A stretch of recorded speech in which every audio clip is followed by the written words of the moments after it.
Hey everybody, Kevin Schoon here, creator of the blog MyBottomDollar.com, a blog dedicated to discussing wealth building strategies and personal finance tips. If you're interested in reading any of my posts, the link will be right there in the description, so feel free to click away. Today I just wanted to talk about a couple of books that I recommend to improve your personal finances and to jump feet first into things like investing.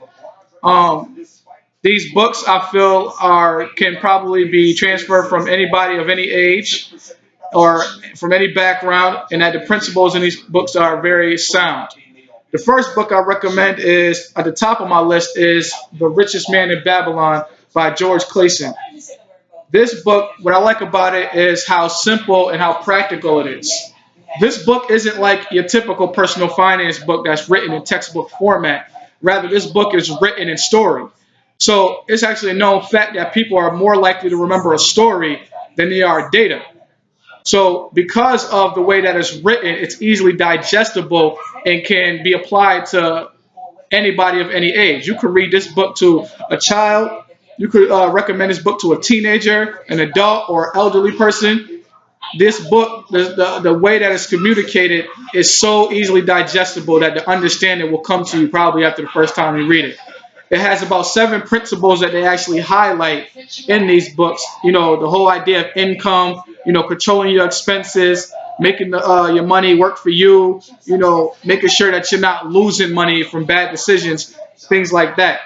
I recommend this book, number 1, at the top of my list. This is actually a gift from somebody that I work with. But The Richest Man in Babylon. Make sure you go get that book if you're interested in personal finance. It's a great introductory book, and the principles in it are very, very sound. The second book I recommend if you're just looking to begin to invest is Understanding Stocks by Michael Sincere. I got this book because it was straight to the point. It doesn't give you a bunch of theories, doesn't give you a bunch of, hootenanny, as some older people I would know would say. It gets straight to the point. It tells you what a stock is. It tells you the different parts of the different formulas you can use. It tells you different strategies. Lets you know about your risk tolerance or your investor intelligence. It also talks about bonds, commodities, all the different ways that a person can invest. It gets straight to the point, hardly any filler. You can use it as a reference guide or you can read it straight through. However you choose to do it, your understanding of stocks will be very sound, and you'll feel comfortable after reading this book about making your first investment. Last but not least is Personal Finance for Dummies by Eric Tyson. Anybody knows that I'm a fan of, if you know me, then you know that I'm a fan of the For Dummies series. They take you through everything. They give you the real bare bones of the subject that you're looking for. It's a perfect introduction to a person learning the language of personal finance. It takes you through everything on, how to create a budget. It talks about, savings and how much you should save, different methods for saving.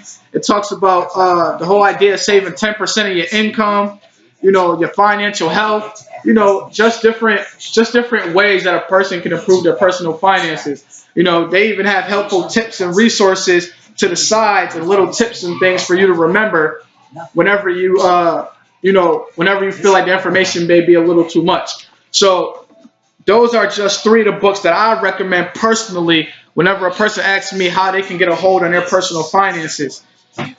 So with that being said, if you have any questions, please comment. If you like this video, subscribe. I look forward to hearing from you. You comment, I promise to respond. And my name is Kevin Schoon. The blog is mybottomdollar.com. You can find the link in the description below. Hope to hear from you. Peace.